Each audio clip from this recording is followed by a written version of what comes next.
ગુજરાત વાલ્મીકી સંગઠન દ્વારા દંડવત યાત્રાનો પ્રારંભ કરવામાં આવ્યો છે। અરવલ્લી માલપુરથી દિલ્હી સુધી દંડવત યાત્રા શરૂ કરાઈ છે, જેમાં સંગઠન અધ્યક્ષ લાલજી ભગત દ્વારા આ યાત્રા શરૂ કરવામાં આવી છે।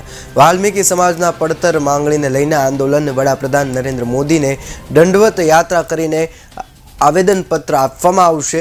આજથી શરૂ કરાયેલ દંડવત યાત્રા 1 વર્ષ સુધી ચાલશે। ગુજરાતની કચેરીઓમાં કામ કરતા સફાઈ કામદારોને કાયમી કરવાની મુખ્ય માંગ જે છે એ કરવામાં આવી રહી છે।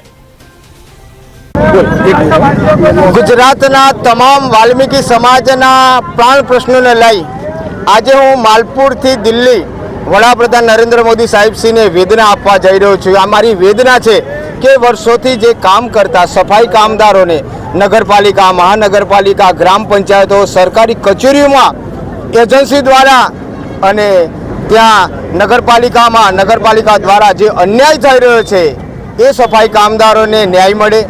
અમારી જે 2 જગ્યાઓ હતી જિલ્લા દીઠ એ બંધ કરવામાં આવી છે। અમોને અનામતનો પણ લાભ આપવામાં નથી આવ્યો।